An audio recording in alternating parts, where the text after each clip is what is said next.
하나님께서 이 우주를 창조하신 사건을 이 창세기는 7단계 1일부터 7일간의 창조로 표현하고 계십니다. 그런데 1일부터 6일까지는 이 우주에 필요한 이 피조물들을 구체적으로 창조하셨다면 제7일에는 하나님이 아무것도 창조하지 않고 안식하셨다라는 말을 하고 있어요. 이 안식하다라는 말이 히브리어로 사바트라는 단어를 쓰는데 이 말은 쉰다라는 뜻도 가지고 있어요. 아니 굳이 꼭 7일을 만드셔서 그냥 1일부터 6일까지 창조하셨다면 아무것도 만들 일이 없었던 그 7일은 생략해버리시고 그냥 쉬셨어도 됐는데 왜 7일을 만드시고 그 7일날 쉬셨고 그 7일마저 거룩하다 칭하신 이유가 무엇일까? 그것은 어쩌면 주님의 창조의 완성은 그 7일, 이 안식을 통해서 이루어지는 것입니다. 그리고 이 안식이라는 특징은 무엇입니까? 안식일의 특징, 그것은 바로 평화의 시간이에요. 여러분, 평화라는 것은 모든 것이 완성되어졌을 때 이루어지는 순간일 것입니다. 다시 말해서 하나님께서 제7일이라는 시간을 창조하신 이유는 2일부터 6일과는 다른 목적, 다시 말해서 그 안식을 누릴 수 있는 평화의 시간을 창조하신 것입니다. 그렇다면 왜 굳이 평화의 시간을 창조하셨을까요? 1일부터 6일간에 창조된 모든 것들이 그 7일의 시간, 평화의 시간을 누리게 하시기 위해서라고 저는 그 말씀의 의미를 해석합니다. 그러니까 여러분, 그러니까 평화는 하나님이 우리를 위해 창조하신 축복이에요. 우리가 안식을 누릴 수 있다는 것, 안식의 쉼, 평화를 누릴 수 있다는 것은 하나님이 우리에게 주신 창조의 축복이라는 것입니다. 그런데 우리의 삶은 지금 어떻습니까? 평화를 누리고 있나요? 오늘 본문은 우리가 보통 크리스마스 때 예수님의 탄생을 기념하기 위해서 많이 인용하는 구절입니다. 그래서 저는 오늘 본문에서 예수님의 그 탄생, 그 아기 예수님에게 포커스를 맞추지 않고 아기 예수님이 탄생하는 모습을 목격한 이 목자에게 한번 포커스를 맞춰서 오늘 말씀을 한번 묵상해 보려고 해요. 우선 이 목자는 어떻게 예수님의 탄생을 보게 되었습니까? 그들은 깊은 밤, 모두가 안식을 취하고 있었던 그 깊은 밤, 그들은 안식을 취하지 못했다는 것입니다. 이유는 그들이 키우는 양떼들을 이 들녘에서 키워서 먹이고 풀밭에서 먹이고 잠시 잠을 자게 만들지만, 그러나 이 들녘에 있는 양들을 지키려면 어떻게 해야 돼요? 이 목자들은 이 밤에 이 들녘에 도둑이 들어올 수도 있는 것이고 또 늑대와 같은 들짐승이 와서 그 양떼들을 해칠 수 있으니까 잠을 자지 못하고 꼬박 밤을 새워야 하는 거예요. 혼자 있으면 자꾸 졸리니까 함께 일하는 목동들하고 함께 자기들이 돌보는 양들을 데리고 그 아마 모두 3, 4, 5 모여서 따뜻하게 모닥불이라 피면서 서로 자기가 잠 못 이루고 있는 이 밤, 자기 인생의 문제들을 나누면서 그렇게 밤을 새다가 천사들을 만나게 되고 그들을 통해서 예수님이 탄생한 것을 보게 된 것입니다. 어쩌면 그날 밤 예수님께서 이 땅에 평화의 왕으로 오시는 그날 밤 모두는 깊은 밤에 안식을 취하고 있었을 때 그 베들레헴 땅에 그곳에 살고 있었던 이 목자들은 그날 안식을 취할 수 없었던 밤, 도적과 늑대로부터 그 양, 자신의 인생과 자신의 생명과 자신의 가정이라는 것을 상징하는 그 양떼들을 지키기 위해서 그들은 그 밤을 긴장하고 두려움 가운데서 깨어서 있을 수밖에 없었던 것처럼 우리는 때로는 이 목자의 그 밤, 그 평화의 하나님을 만났던 그 목자의 그 밤처럼 평화가 없는 시간들을 경험할 때가 있다는 것입니다.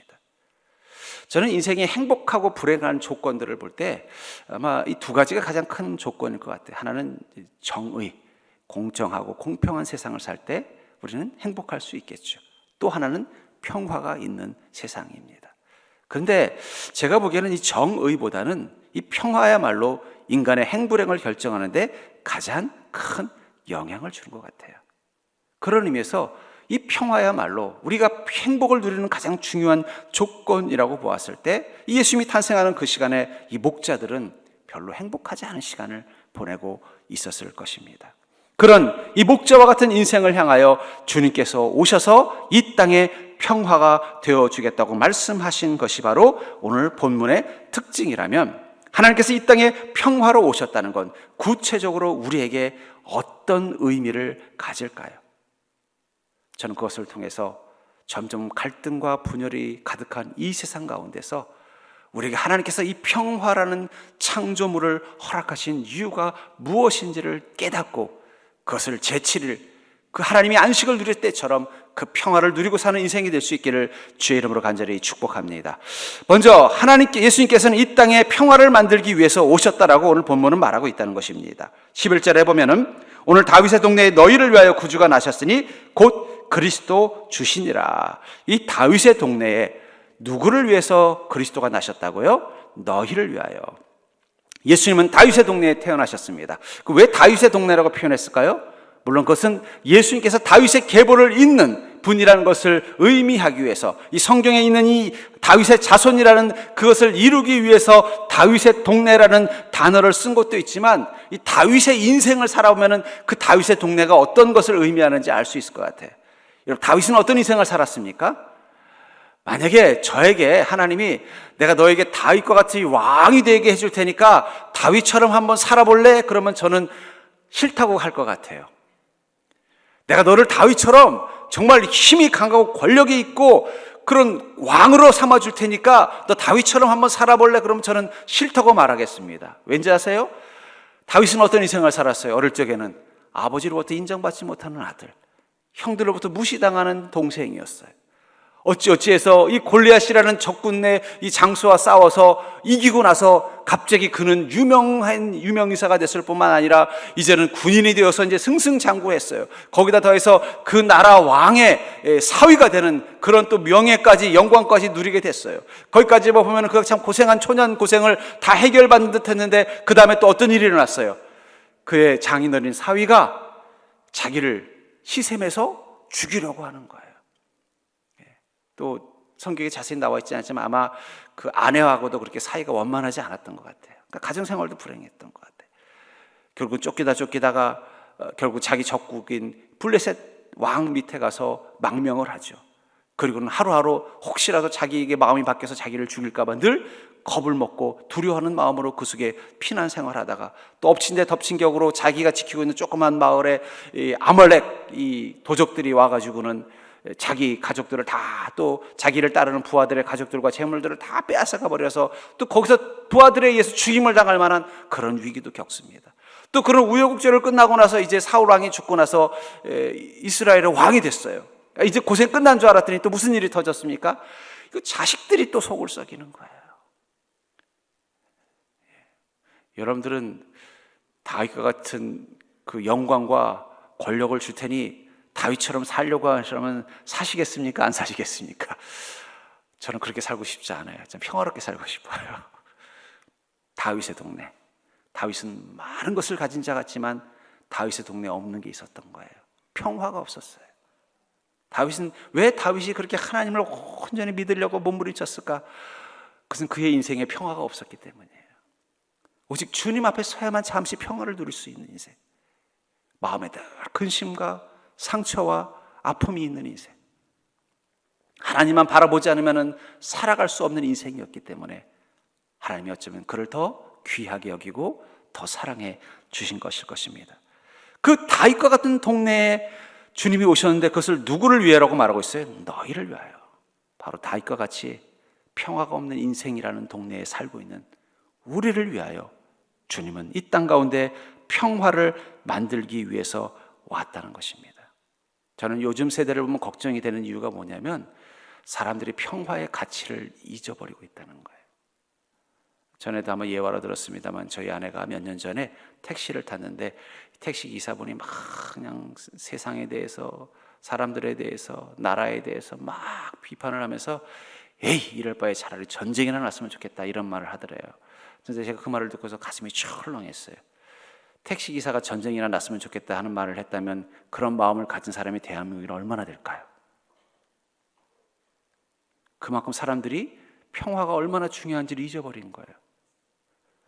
여러분, 우리 땅이 6.25 때 남과 북으로 나눠서 그 수많은 사람들이 비참한 일을 겪은 그 전쟁이 끝난 게 이제 반세기 조금밖에 안 지났어요. 그 전쟁의 참화를 경험했던 분들은 그게 얼마나 끔찍한 건지를 알기 때문에 이 평화로운 시간이 얼마나 소중한지를 안다는 거예요. 근데 지금 세대들은 점점 그 평화의 가치를 잊어버리니까 어떻게 돼요? 자꾸 뭔가 분열을, 다툼, 전쟁, 그런 것들을 아무렇지도 않게 생각하는 것입니다. 평화의 소중함을 잊어버린 곳에는요, 다툼이 생길 수밖에 없는 거예요. 그 평화의 소중함을 잊어버린 나라는 또 전쟁을 치를 수밖에 없는 거예요. 지금 전 세계가 지금 2차 세계대전이 끝난 지 얼마나 됐다고 또 손발들이 근질근질 거리는 거예요. 그게 인간의 죄성입니다. 끊임없이 누군가를 미워하고 싸워야만 그게 집단적으로 이루어지면 전쟁이 되는 거고요. 그 영국에는 이 장미 전쟁이라는 유명한 전쟁이 있습니다. 이 장미를 문양으로 하는 두 명문가가 영국의 왕위를 놓고 서로 두 패로 나뉘어서 그를 지지하는 각 제후국들과 함께해서 또 그 영국을 양분해서 전쟁을 수십 년간 치러요. 왕이 되려고. 그걸 장미 전쟁이라고 그래요. 근데 언제 한번 제가 옛날에 영화를 봤는데 장미의 전쟁이라는 영화가 있더라고요. 그래서 저는 그 영국의 무슨 그런 전쟁 영화인 줄 알았더니 그게 아니라 두 부부가 서로 치열하게 싸우다 마지막 죽을 때까지 서로를 미워하다가 결국은 같이 죽는 그 부부 싸움에 관한 주제를 가진 영화의 제목이 장미의 전쟁이에요. 그래서 제가 장미 전쟁이나 장미의 전쟁이나 전쟁은 전쟁이구나. 여러분, 나라와 나라, 집단과 집단만 싸우는 게 전쟁이 아니에요. 우리 개인이 서로 다투고 미워하고 싸우는 것도 전쟁입니다. 평화가 없는 곳에는 전쟁과 다툼이 가득할 수밖에 없다는 거예요. 저는 이 세대가 걱정이 되는 건 뭐냐면 점점 평화의 가치를 잃어버리니까 어떻게 돼요? 자꾸 싸우자고 되는 것 같아요.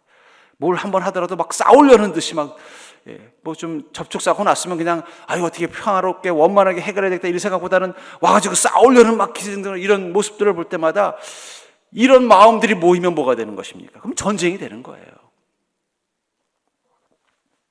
그런데 주님은 이 땅 가운데 이 다툼과 분열이 끝나지 않는 이 다윗의 동네와 같은 이 땅 가운데 사는 우리들을 위하여 평화를 만들기 위해서 오셨다라고 말하고 있다는 거예요. 그렇다면 우리에게 오신 예수님이 우리에게 주시는 가장 중요한 진리는 무엇일까요? 그것은 평화입니다. 여러분, 그리스도인이 추구해야 되는 가장 중요한 진리는 평화예요. 평화를 잃어버린 진리는 하나님이 주시는 진리가 아니라는 거예요. 그래서 고린도후서 5장 18절부터 19절에 보면은 이렇게 말하고 있습니다.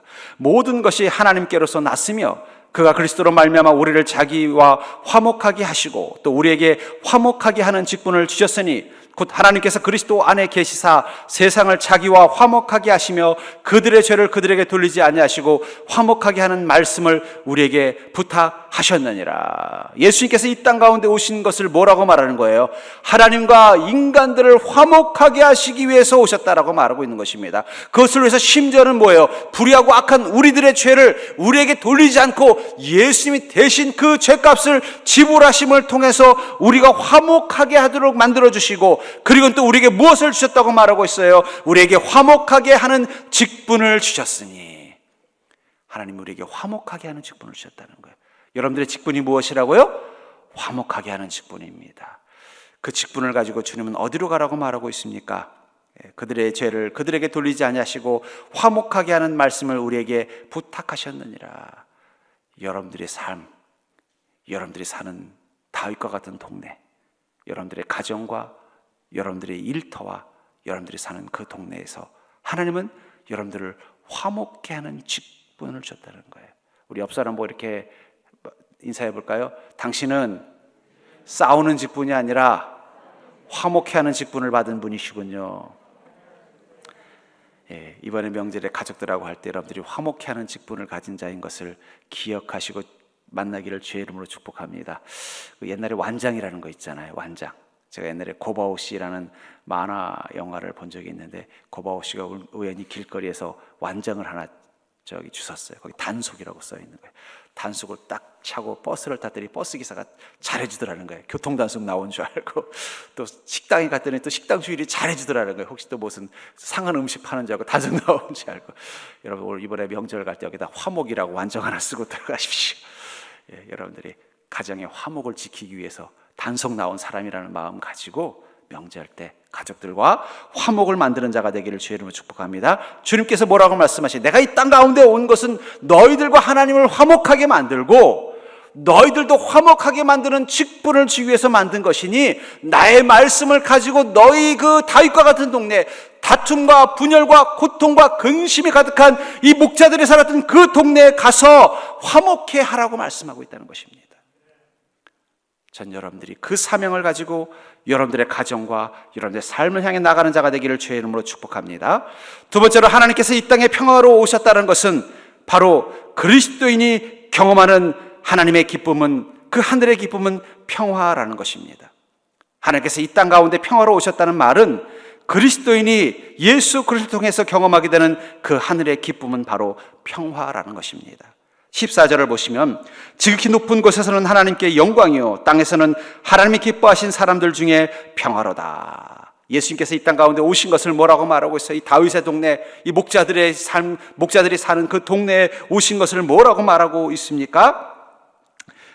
땅에서는 하나님이 기뻐하신 사람들 중에 평화다.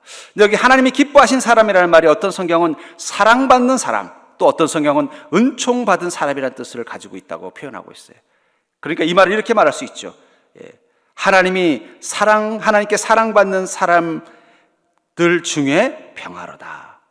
하나님의 은총을 받은 사람들 중에 평화로다. 다시 말해서 이 평화는 하나님이 사랑하는 사람들, 하나님이 그 은혜를 베풀기 원하는 사람들에게 주어지는 평화가 바로 예수 그리스도라는 거예요. 여러분들이 사랑하는 사람들에게 선물을 줄 때 그냥 주지 않을 것입니다. 어떤 고민을 하고 줘요? 내가 어떤 선물을 준비해서 주면은 그들이 행복할까? 그렇죠? 뭐 가족들을 또 명절에 만나면 어떻게 해요? 그냥 가긴 그렇고 오랜만에 부모님 만나러 가는데 선물을 좀 하나 준비해야겠다. 아니면 오랜만에 우리 형제들 만나는데 선물을 하나 준비해야겠다. 그 생각하고 가는데 옆에 보니까 누가 팔고 있는 게 생기면 그냥 툭 사가지고 가서 주지 않는다는 거예요. 고민을 한다는 거예요. 어떤 고민? 뭘 주면 기뻐할까? 뭘 받으면 행복할까? 내가 줄 수 있는 역량 안에서 어떤 걸 주면 가장 그를 행복하게 할까? 고민하죠. 하나님이 예수님을 이 땅 가운데 보내실 때도 그 고민하면서 보내셨다는 거예요.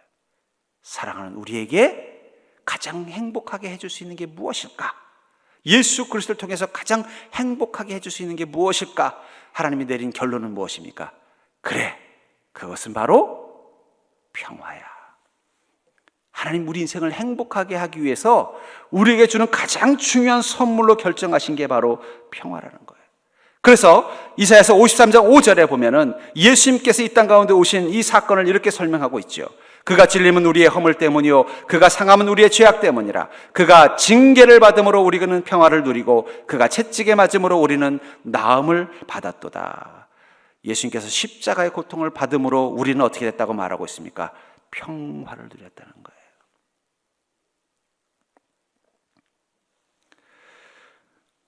예수님께서 이 베들레헴, 다윗이 태어난 그 동네에 평화의 선물을 주기 위해서 2000년 전 한 육신을 가진 하나님께서 예수님으로 오셨다면 2000년이 지난 지금 여러분들의 인생을 가장 행복하게 할 것이라고 생각하는, 하나님이 사랑하는 여러분들에게 줄 수 있는 가장 최고의 선물이 평화라고 생각하셔서 그 평화를 주기 위해서 하나님은 성령님으로 여러분들 가운데 오신 것입니다. 예수님께서 2000년 전 그 다윗의 동네, 그 행복함을 잃어버린 그 다윗의 동네에 하나님이 사랑하는 사람들에게 행복한 삶을 주기 위해서 평화라는 선물을 가지고 한 인간인 예수 그리스도로 오신 것처럼 하나님께서 동일하게 사랑하는 여러분들의 인생이라는 그 동네에 최고의 선물인 그 평화를 주기 위해서 직접 오셨는데 그분이 바로 성령님이라는 거예요. 그렇다면 여러분들 안에 계신 성령님을 통해서 하나님께 무엇을 선물 받은 자인가요? 평화를 선물 받은 자예요. 그러니까 여러분들, 성령님과 동행하는 사람은 평화가 임합니다. 여기 성령의 은사라는 말을 쓰는데 이 은사라는 말이 선물이라는 뜻도 가지고 있어요. 그러니까 성령의 선물이 뭐라는 거예요? 성령의 은사. 그것은 바로 우리 마음에 평화를 주는 것입니다. 그러니까 성령에 임한 사람은, 성령님과 함께하는 사람은 마치 다윗의 동네에 예수님이 오신 것처럼 우리 안에 성령님이 오시면 그 순간부터 우리의 마음에는 평화가 오고요, 우리의 만남에는 평화가 이루어지는 것입니다. 요즘 보면은 무슨 불안장애, 공황장애 같은 많은 마음의 병들이 있습니다만 그 병의 근원이 뭔지 아세요? 그것은 마음의 평화, 평정심이 깨져버렸기 때문에 그런 거예요. 평화가 깨지면 장애가 오는 거예요. 그런 우리 마음 가운데 하나님이 영으로 오신 게 바로 그 성령님이라는 거예요. 그 성령님이 어떤 선물을 가지고 왔다고요? 사랑하는 우리를 위해서 우리에게 가장 중요하고 소중하다고 생각되는 선물, 그 평화를 가지고 왔다는 거예요. 그렇다면 여러분들에겐 당연히 주님이 주시는 평화가 임할 줄 믿습니다. 근데 어떻게 평화가 있으십니까? 왜 평화가 없을까요? 주님이 내 마음의 동네에 오셨는데, 성령님이 내 인생의 동네에 오셨는데 왜 나에겐 평화가 없을까? 저는 그것을 깨닫게 된 이유가 있어요. 전에 섬기던 교회 좀 큰 교회였어요. 큰 교회다 보니까 이 명절 때 여러분들이 이렇게 선물을 주는 경우가 있어요. 어떨 때는 제가 잘 모르는 분이 선물을 줄 때도 있어요. 그냥 뭐 큰 교회다 보니까 뭐 모든 성도를 다 알지는 못하잖아요. 그냥 어쩌다 제가 설교한 거, 그 설교의 은혜를 받고 또 이렇게 선물을 주시는 분들도 있는데, 어떤 한 분이 잘 모르는 분인데 하여튼 선물을 주셨는데 제가 그걸 깜빡 잊고는 제 사무실 서랍에 넣어놓고는 잊어버린 거예요. 그러다가 한 몇 달이 지나고 나서 우연히 서랍을 열었는데 여기 포장지에 조그만 선물인데 이게 뭔가 싶어가지고 아무래도 기억이 안 나는 거예요. 제가 그때 선물 받으면 보통 이제 감사하다고 인사를 하거나 기억을 하고 있는데 기억이 안 나는 거예요. 그래서 그걸 뜯어봤더니 저한테 꼭 필요했던 거였어요. 근데 그게 계절을 타는 물건이었어요. 그래서 만약 그 선물 받았을 때 그걸 열었으면은 그 다음 계절에 정말 제가 너무너무 아끼고 잘 쓸 수 있는 물건이었는데 그만 그동안 서랍 속에 넣어놓느라고 까먹고 있었던 거예요. 그 받은 것조차 잊어버리고 있었던 거예요. 그리고 뒤늦게 열어보니까 이미 계절이 지난 뒤에요. 1년 지나야만 이제 사용할 수 있는 물건인 거예요. 그래서 이게 다시 기억을 더듬어 보니까 그때 기억이 나가지고 나중에 만났을 때 그때가 사과를 한 적이 있어요. 제가 그다음부터는 꼭 선물을 주시는 분이 있으면 기억을 하고 있습니다만, 그때 제가 깨달았습니다. 성령님은 여러분들에게 이미 평화라는 선물을 주셨어요. 근데 문제는 우리가 그걸 포장지도 뜯지 않고 우리 마음속 구석에다가 처박아 놓고는 여전히 하나님을 만나지 못한 자, 하나님이 오하지 않았던 그 베들레헴 땅처럼 분열과 다툼과 미움과 싸움으로 내 인생을 망가뜨리고 있다는 거예요. 우리 옆 사람 보고 이렇게 인사해 볼까요? 어떻게 포장지는 좀 뜯어보셨습니까?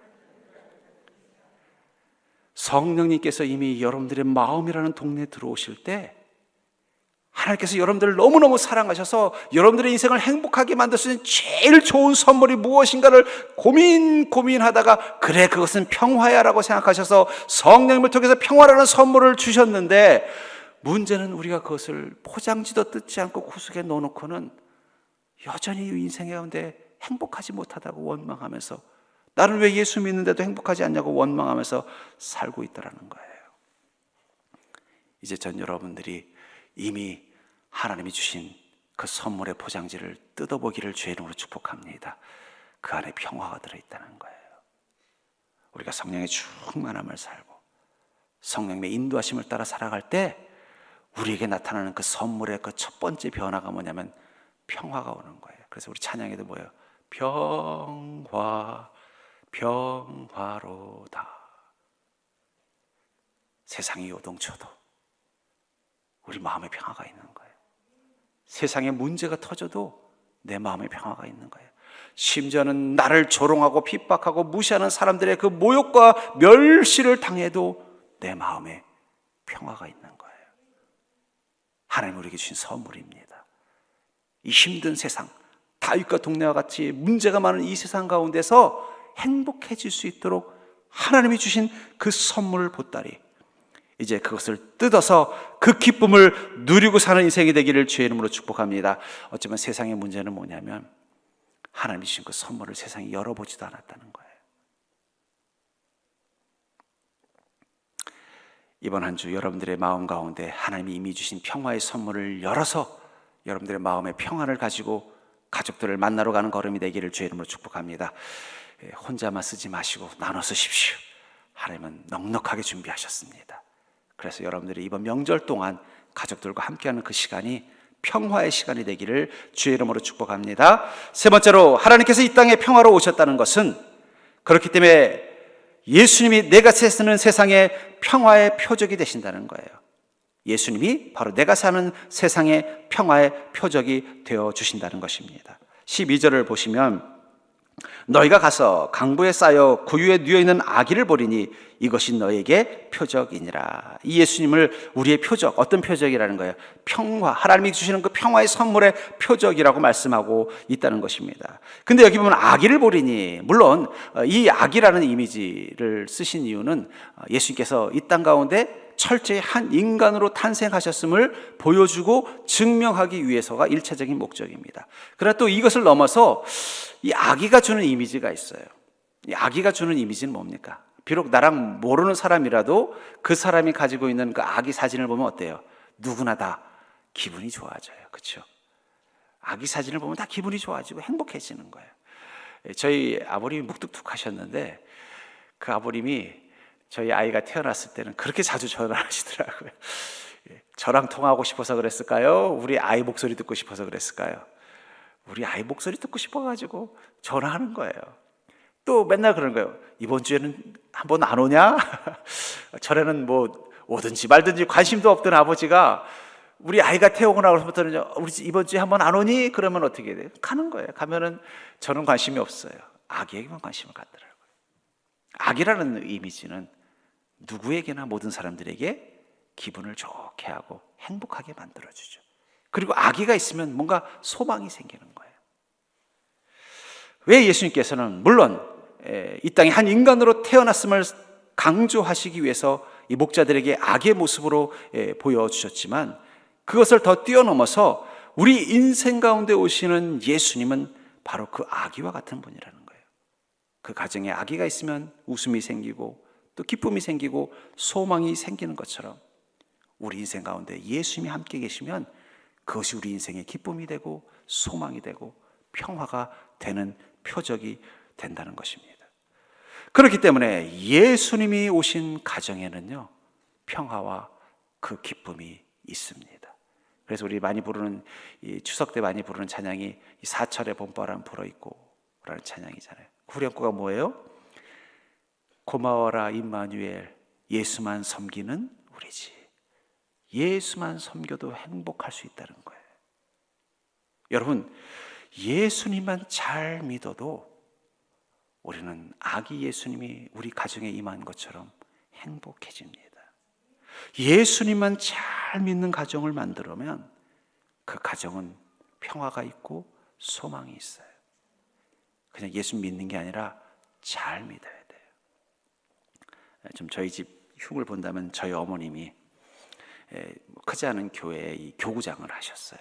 전도도 많이 하시고 교회도 열심히 섬기셔서 목사님이 여성인데도 교구장으로 이렇게 세워주셔가지고 또 많은 성도들이 또 따르고 했어요. 그러다 보니까 저희 집에서는 늘 저희 어머니 여러 구역을 또 맡으셨으니까 늘 구역 예배가 끊이지 않는 거예요. 그러니까 저도 이제 집에 제 방으로 가면서 이렇게 구역 예배 드리는 모습을 늘 보면서 이렇게 보면은 구역 예배 드릴 때까지는 참 좋은데 끝나고 차 마시고 밥 먹으면은 자꾸 이상하게 교회 욕하고 목사님 흉보고 성도들 뒷담화를 하더라고요. 그 제가 다 성도님들 간 다음에 어머니한테 그랬어요. 어머니, 교구장이나 되셔가지고 그 자꾸 교회 욕하고 또 목사님 흉보고 성도들 흉보면은 이제 막 예수 믿기 시작한 그 젊은 집사들이 뭘 보고 배우겠어요? 제가 그랬어요. 근데 그 다음부터는 저희 어머님이 저만 집에 있으면 눈치를 보시면서 안 그러시더라고요. 여러분들, 우리가 예수님을 잘 믿으면요, 우리 가정이 행복해집니다. 예수님을 잘 믿으면 우리 가정이 평화가 임하게 돼 있어요. 여러분, 자녀를 잘 키우는 방법은 그들이 예수님을 잘 믿게 만드는 것입니다. 제가 저희 아이를 예수님을 잘 믿는 아이로 키우기 위해서 저희 아내랑 우리 아이가 태어났을 때부터 가졌던 약속이 있었어요. 그게 뭐냐면 우리가 비록 목회자로서 교회에서 사역하다 보면 힘든 일도 있고 황당한 일도 있고 별의별 일이 다 있잖아요. 저도 별의별 일 다 겪었습니다. 서정교회만 아니라 다른 데서 별의별 다 겪어봤어요. 그럼 그 스트레스를 우리도 모르게 어떻게 해야 돼? 부부니까 집에 와서 서로 나눌 수밖에 없단 말이에요. 그때 철칙이 뭐냐면 우리 아이가 있는 데서는 절대 교회에 대한 부정적인 얘기 하지 말자. 그래서 힘들어서 막 나도 모르게 교회에 대한 불평이 나오다가도 우리 아이가 있으면 탁 스톱을 시켰어요. 그렇게 한 이유가 있어요. 히틀러, 독일의 그 나치 2차 세계대전을 일으켰던 히틀러에게 충성하던 신복들 중에 이 하인리 히물러라는 사람이 있어요.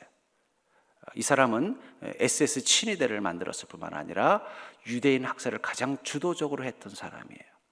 근데 그 사람이 그런 하게 된 배경에 대한 다큐멘터리를 봤는데, 원래 이 하인리 히물러는 그 독일의 그 교장 선생님을 아버지로 둔 중산층 집안의 아들이에요.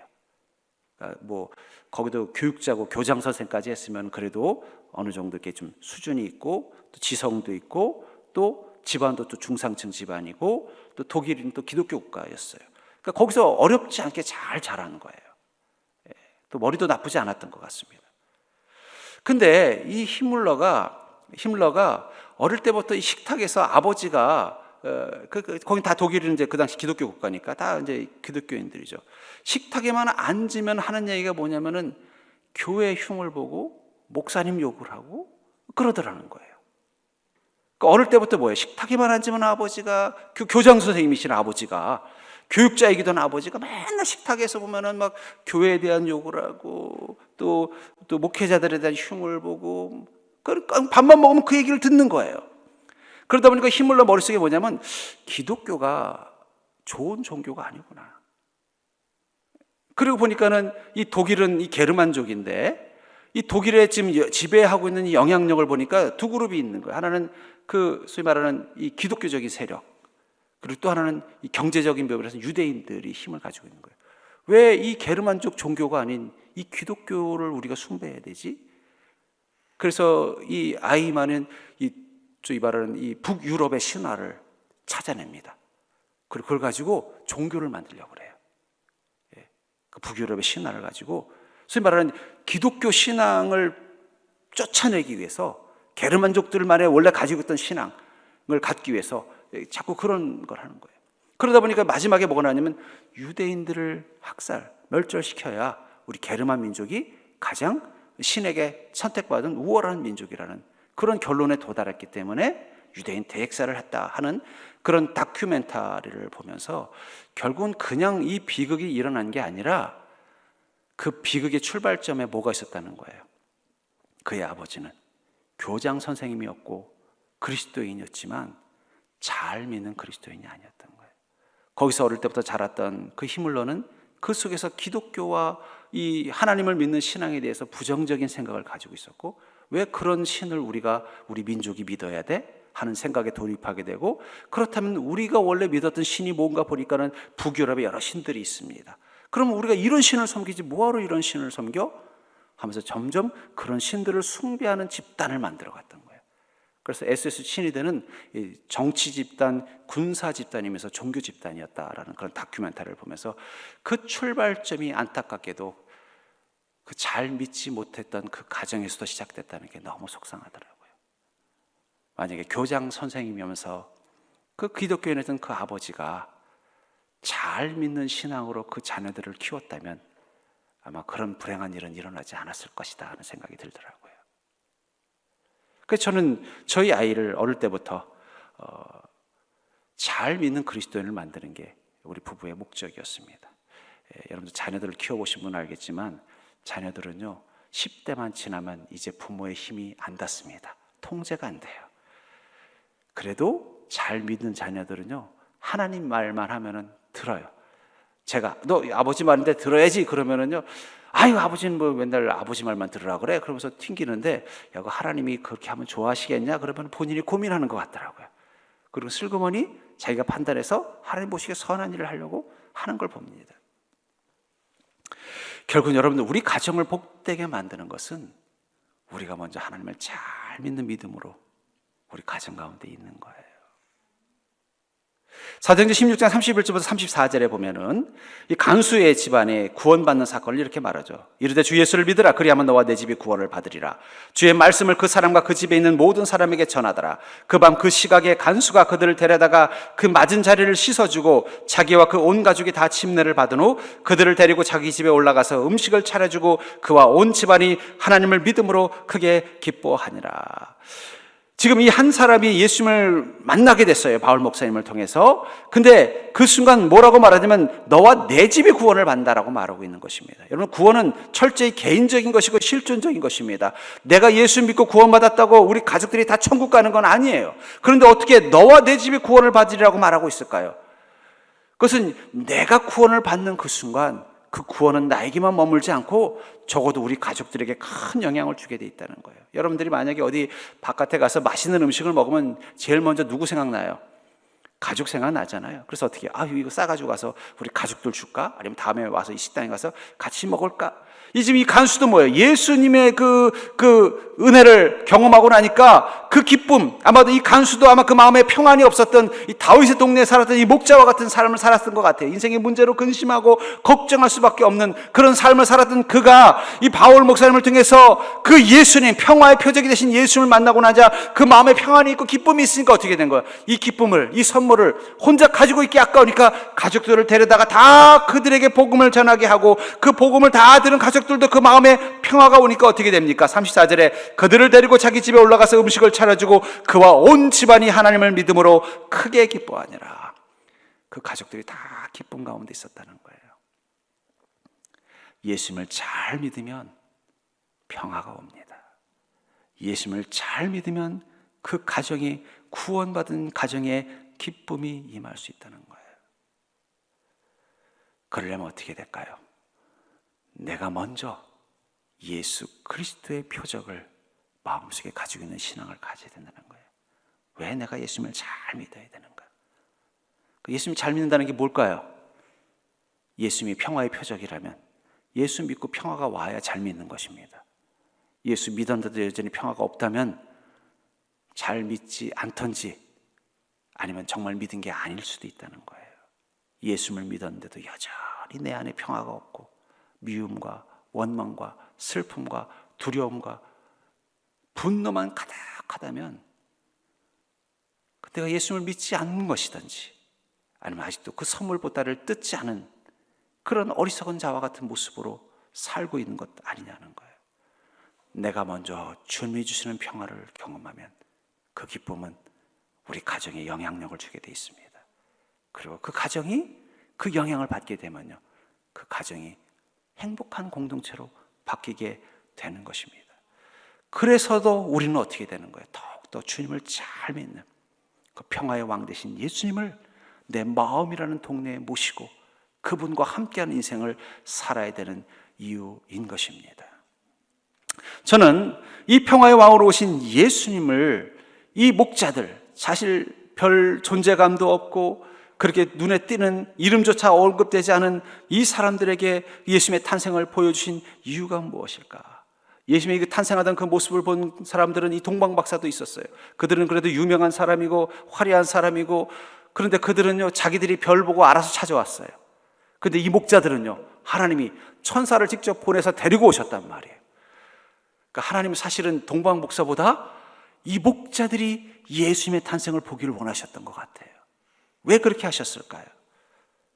그것은 바로 주님께서 이 땅에 평화를 주고 싶은 이들은 바로 이 목자와 같은 사람들.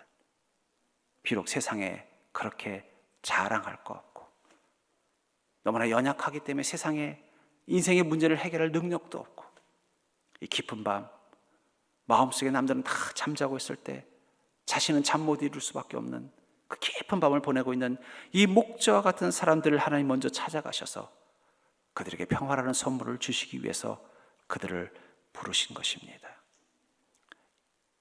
이번 추석에 여러분들이 만나는 그 가족들, 여러분들만 다윗의 동네에 사는 게 아니에요. 그들도 자기 인생에 평화가 없습니다.